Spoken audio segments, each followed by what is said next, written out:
Hi friends, welcome to our channel. ఎలా ఉన్నారండి? అందరూ బాగున్నారా? మేమైతే చాలా బాగున్నాము. మరి మీరందరూ కూడా బాగుండాలని, అందులో మేము ఉండాలని మనస్ఫూర్తిగా కోరుకుంటున్నాను.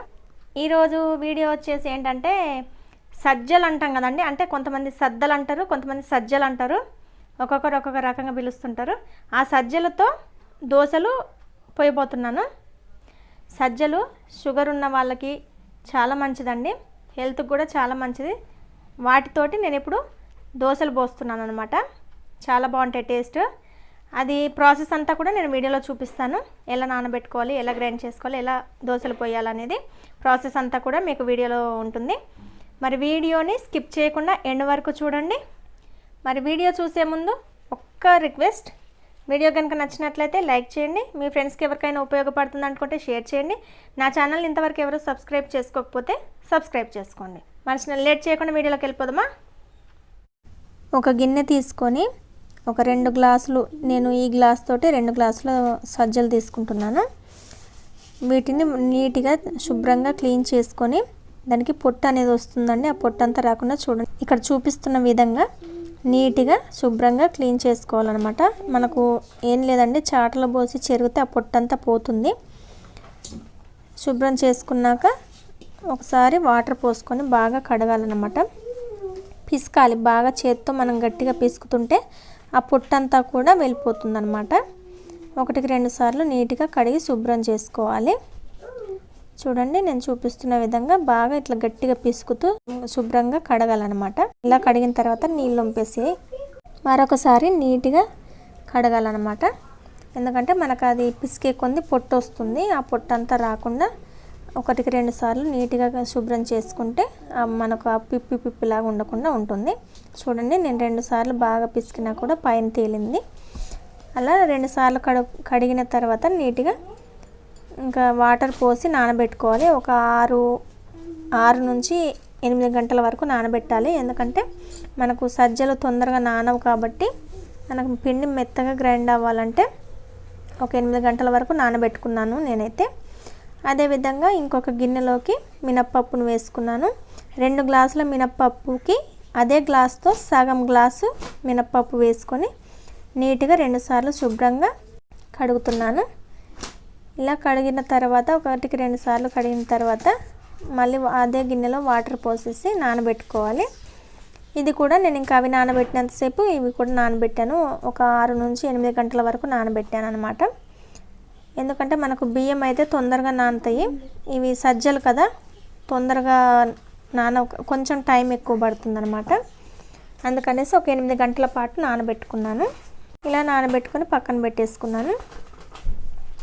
ఇప్పుడు నేను ఈ పిండి గ్రైండ్ చేసుకునే ముందుగా ఒక 10 నిమిషాల ముందుగా ఈ లావు అటుకులు ఉంటాయి కదండి, మనకు సన్నవి కాకుండా లావు అటుకులు, మనకు మామూలుగా దోశల్లో వేసుకునే అటుకులే. ఆ అటుకులను అయితే ఒకసారి నీట్గా కడిగి శుభ్రం చేసుకొని ఒక 10 నిమిషాల ముందుగా అయితే నేను వాటర్ పోసి నానబెట్టుకున్నాను.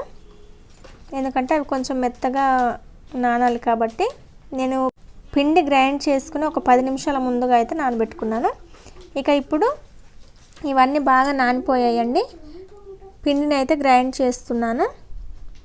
చూడండి, మనకు సజ్జలు బాగా నానాయి అన్నమాట. ఇప్పుడు పిండి కూడా మనకు బరకగా రాకుండా మెత్తగా వస్తుంది. ఇలా నానిన తర్వాత 8 గంటల పాటు నానబెట్టుకుంటే ఇలా మంచిగా నీట్గా మెత్తగా వస్తుంది పిండి. పప్పు కూడా మనకు బాగా నానిందండి, ఎక్కువసేపు నానబెట్టుకున్నాం కదా. అటుకులు కూడా 10 మినిట్స్ ముందుగా నానబెట్టుకున్నాను కాబట్టి అటుకులు కూడా మనకు బాగా నానాయి, మెత్తగా అయ్యాయి. చూడండి, ఇలా అన్నీ నానిన తర్వాత ఇప్పుడు ఫస్ట్ అయితే నేను సజ్జల్ని మిక్సీ పడుతున్నాను.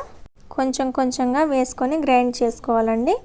ఎందుకంటే అన్నీ ఒకేసారి వేస్తే మనకు పిండి మెదగదు కాబట్టి ఇలా కొంచెం కొంచెం వేసి మెత్తగా గ్రైండ్ చేసుకున్నాను. చూడండి, మీకు ఇక్కడ వీడియో క్లిప్లో చూపిస్తున్న విధంగా మెత్తగా గ్రైండ్ చేసుకొని ఒక గిన్నెలోకి తీసేసుకోవాలి. అదేవిధంగా మొత్తం సజ్జల్ని ఇలాగే గ్రైండ్ చేసుకున్నాను. ఇప్పుడు మినప్పప్పుని గ్రైండ్ చేస్తున్నాను. సేమ్ ఇది కూడా మెత్తగా గ్రైండ్ చేసుకోవాలి. అప్పుడే మనకు దోశలు మన బియ్యపిండి దోశలు లాగానే ఇవి కూడా క్రిస్పీగా పల్చగా చాలా బాగా వస్తాయి. పిండిని వీలైనంత వరకు బరకగా ఉండకుండా చూసుకోవాలి, మినప్పప్పునైనా సజ్జలనైనా. ఎందుకంటే బరకగా వస్తే మనకు దోశ మందంగా వస్తుంది, పల్చగా రాకుండా. అందుకనేసి చూడండి మినప్పప్పును కూడా ఇలా మెత్తగా గ్రైండ్ చేసుకోవాలి. ఇప్పుడు ఆ సజ్జ పిండిలోనే ఈ మినప్పిండిని కూడా కలిపేయాలి. దాంట్లోనే పోసేస్తున్నాను చూడండి. ఇప్పుడు లాస్ట్ అండ్ ఫైనల్గా అటుకుల్ని గ్రైండ్ చేసుకుంటున్నానండి. సేమ్ యాజ్ ఇట్ ఈస్గా అటుకుల్ని కూడా మెత్తగా గ్రైండ్ చేసుకోవాలి. ఇప్పుడు ఈ గ్రైండ్ చేసుకున్న అటుకుల పిండిని కూడా ఈ పిండిలోనే కలుపుకుంటున్నాను. ముందుగా గ్రైండ్ చేసుకున్న పిండిలో కలుపుకుంటున్నాను. ఇలా మూడింటిని గంటెతో కాకుండా చేత్తో కనుక కలిపితే మనకు పిండి అనేది బాగా పొంగుతుంది, ఫర్మెంటేషన్ బాగా అవుతుంది. ఇలా చేత్తో మొత్తం కలిసే విధంగా మంచిగా కలుపుకొని మూత పెట్టేసి ఒక వెచ్చటి ప్రదేశంలో పెట్టుకోవాలి. అప్పుడే మనకు పిండి బాగా పులుస్తుంది. ఎందుకంటే ఇది వర్షాకాలం కదండి, చల్లగా ఉన్న ప్రదేశంలో పెడితే పిండి పులవదు, పొంగదు. అదే వెచ్చటి ప్రదేశంలో పెడితే కనుక మనకి ఇదిగో చూపిస్తున్నాను చూడండి, ఇక్కడ చూపిస్తున్న విధంగా ఇలా బాగా పొంగుతుందనమాట. చూడండి సగానికి ఉన్న పిండి నిండా వచ్చేసింది. ఇలా బాగా పొంగుతుందనమాట వెచ్చటి ప్లేస్లో పెట్టుకుంటే. ఒకసారి పిండిని అంతా బాగా కలుపుకొని మొత్తం కలిసే విధంగా కలుపుకొని ఒక గిన్నెలోకి అయితే సపరేట్ చేసుకుంటున్నాను. కొంచెం కొంచెంగా తీసుకొని మనము దోశలు వేసుకోవచ్చు. ఇలా నేను ఒక గిన్నెలోకి తీసేసుకొని కొంచెం సాల్ట్ వేస్తున్నాను. సాల్ట్ వేసి ఒకసారి బాగా కలిపేసుకొని ఇంకా దోశ వేసేసుకోవడమేనండి. నేను ఇక్కడ స్టవ్ వెలిగించి దోశ పెనం పెట్టుకొని ఫస్ట్ అయితే కొంచెం ఆయిల్ వేసేసి, ఎందుకంటే మనకు ఫస్ట్ దోశ సరిగ్గా రాదు కదా, అది కాక ఇది సజ్జ దోశ కాబట్టి అతుక్కోవచ్చు ఫస్ట్ది. అందుకనేసి నేను కొంచెం ఆయిల్ వేసి ఆనియన్తోనే అలా ఒకసారి స్ప్రెడ్ చేసి దోశనైతే వేస్తున్నాను. చూడండి పల్చగా క్రిస్పీగా వస్తుంది. మనకు మామూలు దోశ ఎట్లయితే వస్తుందో సేమ్ ఇది కూడా యాజ్ ఇట్ ఈస్గా అలాగే ఉంటుంది. అది కాకుండా టేస్ట్ కూడా చాలా బాగుంటుంది. ఇప్పుడు కొంచెం ఆయిల్ వేసుకొని, ఒక స్పూన్ ఆయిల్ వేసుకొని కాల్చుకోవాలి. ఈ దోశలు షుగర్ ఉన్న వాళ్ళకి చాలా మంచిదండి. షుగర్ ఉన్న వాళ్ళకనే కాదు, ప్రతి ఒక్కరికి కూడా ఈ చిరుధాన్యాలు అనేవి చాలా హెల్త్కి మంచిది. వీటిలో ఫైబర్ కంటెంట్ ఎక్కువగా ఉంటుంది. ఈ సజ్జల్లో మాత్రం మంచి కాల్షియం ఉంటుంది, పొటాషియం, మెగ్నీషియం చాలా ఎక్కువగా ఉంటాయంటండి. చిరుధాన్యాల వల్ల మనం హెల్త్ను కాపాడుకున్న వాళ్ళం అవుతాము. ఇప్పుడు మన కాలంలో ఇప్పుడు తక్కువ అయిపోయింది, కానీ పెద్దల కాలంలో అయితే చిరుధాన్యాలతోనే వండిన ఆహారాన్ని తీసుకునేవాళ్ళు. అప్పుడు వాళ్ళు అలా తిన్నారు కాబట్టి వాళ్ళు ఇప్పటికీ కూడా పని చేయగలుగుతున్నారు, చాలా హెల్తీగా ఉన్నారు. ఇప్పటి వాళ్ళకు చిన్న వయసులోనే షుగర్లు రావడం, బీపీలు రావడం, హార్ట్ అటాక్లు రావడం ఇలాంటివి జరుగుతున్నాయి. అప్పటి పెద్దవాళ్ళు తిన్న తిండి చాలా హెల్త్కి మంచిగా ఉపయోగపడింది. ఈ సజ్జలు మాత్రం ప్రతి ఒక్కరూ తీసుకోవచ్చండి. ఈ షుగర్ ఉన్న వాళ్ళు ప్రత్యేకంగా ఈ సజ్జలతో చేసిన అన్నం కానీ, లేదా సజ్జ సంగటి కానీ, లేదా సజ్జ దోశ కానీ, సజ్జ ఇడ్లీ కానీ రోజు ఒక విధంగా కనుక తీసుకున్నట్లయితే వాళ్ళకు కొంచెం తిన్నా కూడా కడుపు నిండుగా ఉంటుంది. 1-2 దోశలు తిన్నా కూడా కడుపు నిండుగా అన్నం తిన్న ఫీలింగ్ కలుగుతుంది. అంతేకాకుండా హెల్త్ కూడా చాలా మంచిది. కాబట్టి మనం దీంట్లో బియ్యం కూడా కలపలేదండి, ఓన్లీ మినప్పప్పు, సజ్జలు, అటుకులు మాత్రమే కలిపాము.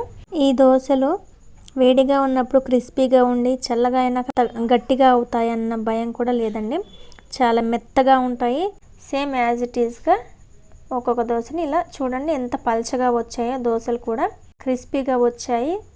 అంతేకాదండి నోట్లో వేసుకుంటే అట్టే కరిగిపోతాయి, అంత బాగున్నాయి దోశలు మాత్రం చాలా సూపర్గా ఉన్నాయి. మరి ఈ వీడియో మీకైతే ఖచ్చితంగా నచ్చిందని అనుకుంటున్నాను. మరి మీరు కూడా తప్పకుండా మీ ఇంట్లో సజ్జ దోశల్ని ట్రై చేయండి. మరి మీకు ఎలా వచ్చింది అనేది కూడా కామెంట్ సెక్షన్లో కామెంట్ చేయండి. మరి మీ ఒపీనియన్ ఎలా ఉందనేది కూడా నాతో షేర్ చేసుకోండి. మరి వీడియో నచ్చితే కనుక లైక్ చేయండి. మీ ఫ్రెండ్స్కి ఎవరికైనా ఉపయోగపడుతుంది అనుకుంటే షేర్ చేయండి. ఇంతవరకు నా ఛానల్ని ఎవరైనా సబ్స్క్రైబ్ చేసుకోకపోయింటే సబ్స్క్రైబ్ చేసుకోండి. Thank you for watching.